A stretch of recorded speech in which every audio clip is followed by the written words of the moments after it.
In the Parsha where Moshe Rabbeinu predicts the future of the Jewish people. So he talks to us about the Golut, about the exile.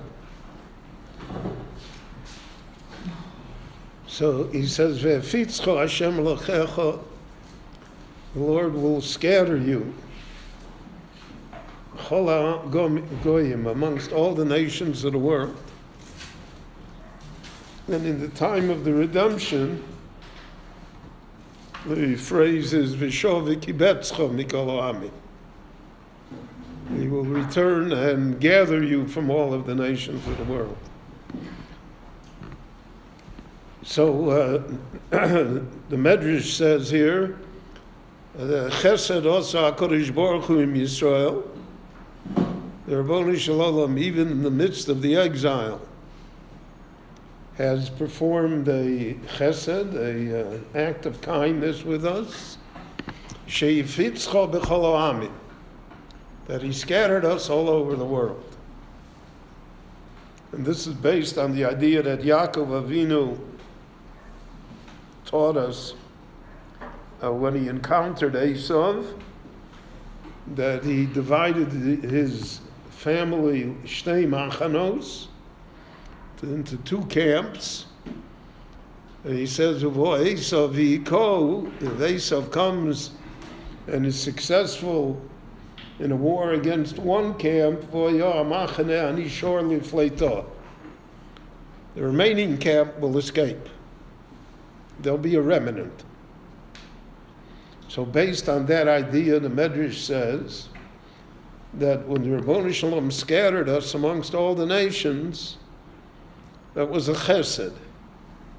And because if the Jews would have been concentrated in one place, so then they could have been easily destroyed. But because they were scattered all over the world, so they were incapable of that type of, there would always be a machane anishor lifleito. So we see that from the beginning, from the Golas Bais Rishon. 80% of the Jews that were exiled from Yehuda went to Bavel. 20% went to Mitzrayim. The 20% that went to Mitzrayim went with the Novi Yirmiyahu. The 80% that went to Bavel went with the Novi Yechezkel. So both the centers of Jewish life built up over the period of time until Bayis Sheni. Bayis Sheni, most of the Jews did not return to Eretz Yisrael. It never was Rov Yoshvei Oleho. You never had the majority of the Jews living in Eretz Yisrael. But Eretz Yisrael and Bavel and Mitzrayim had very close connections. And that's how the Jewish communities were built. So there was a great community in Alexandria. The Gemara tells us there was a magnificent synagogue that was so large that they had to wave flags so that you knew when to answer Amen. And in Bavel was the rival of Eretz Yisrael. When the Churban Bayis Sheni occurred, so that was at the time of the Romans and of the Roman Empire. And the Romans took the Jews into exile. So now there was a Jewish community in Italy. Not only a Jewish community in Italy, but the Jews accompanied the Roman legions wherever they went in Europe. So there were Jews that came already to the Rhineland in the time of the Romans. And when from Bovel, when Bovel was taken over by the Muslims in the 7th century. So then Jews started to move from Bovel. There were economic reasons, political reasons. So the Jews moved to North Africa. And the Jews from Egypt joined them. So there were now Jewish communities in Cyrenaica and Libya, and in Morocco, Algeria, Tunisia, and there was a great Jewish community under the Caliphate that existed in Bovel, in Iraq.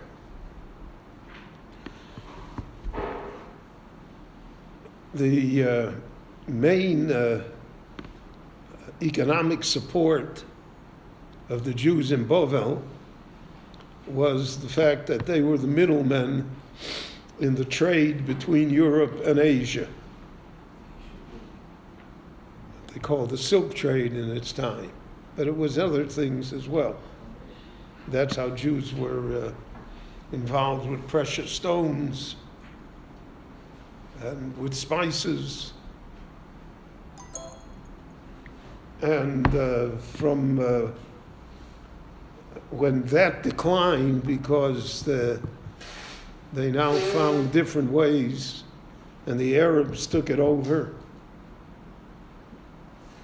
So then the Jews moved, and the Jews from North Africa moved to Spain, which was a short move. It's 18 miles across the Straits of Gibraltar. And the Jews came to Spain in the 600s, so they were there almost 900 years. And it was the strongest Jewish community of its time, much more numerous than the European Jews, than the Ashkenazic Jews. The Ashkenazic Jews began to arrive in the 800s and 900s. Small number, they came from Bovel. So there is a tradition that the Sephardim have the minhagim of Eretz Yisrael, and the Ashkenazim have the minhagim of Bovel.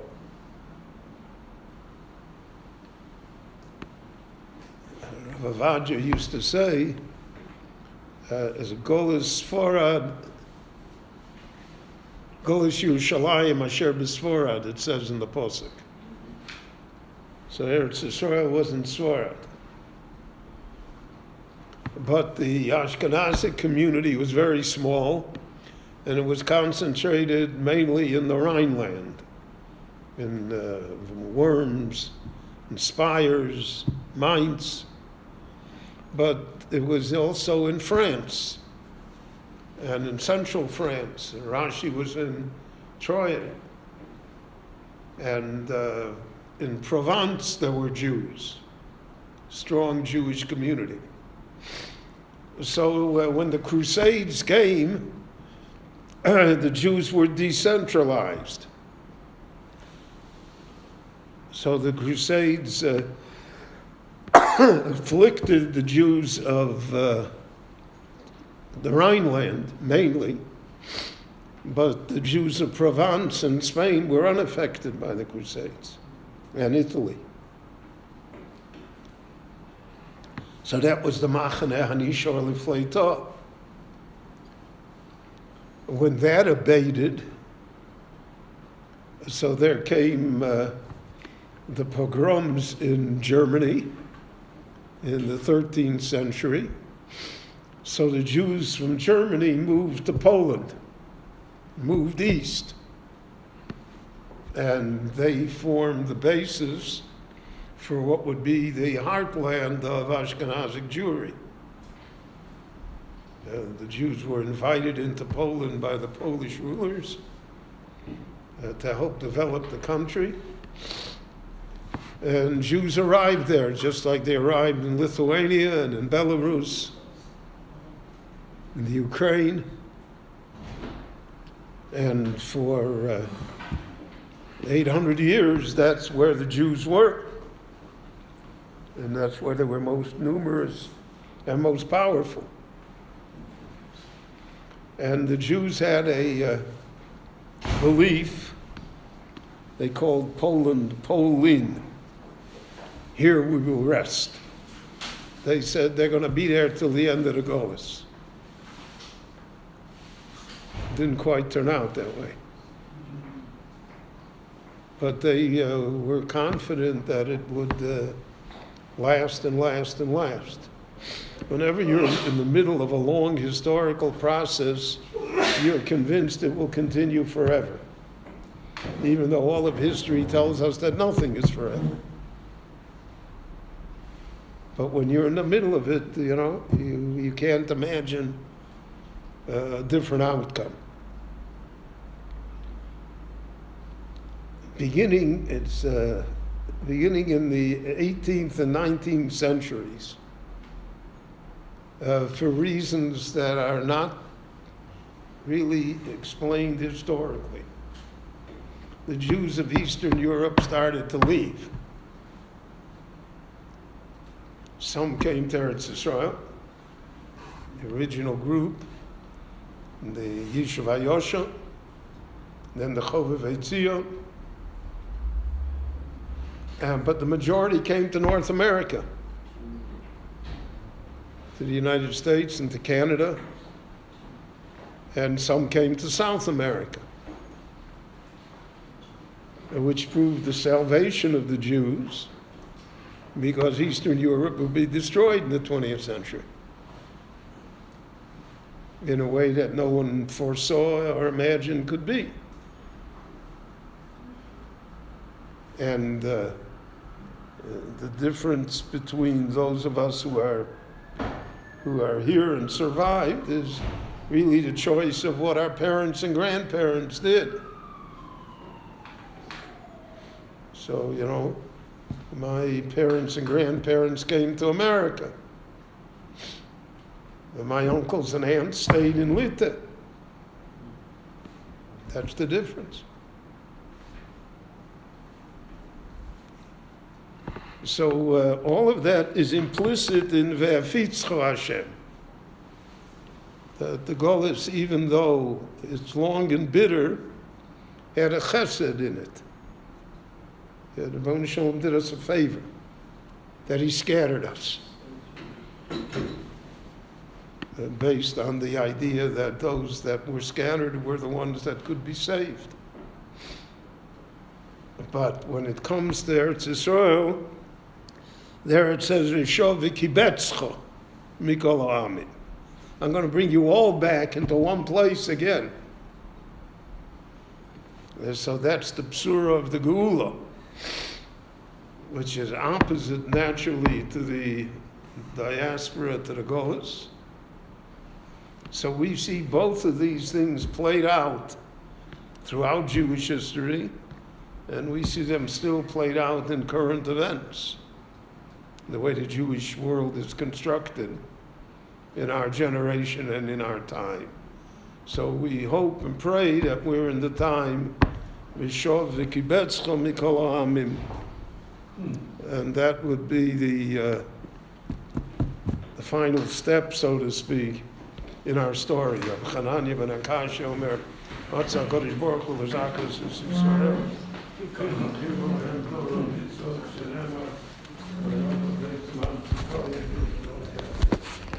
Iskadesh, me Rabba, Yom Adibikos, Yom Lich Machusei, Haychon, Yom Echon, Chadikol, Beis Yisrael, Vagala, Zman Karev,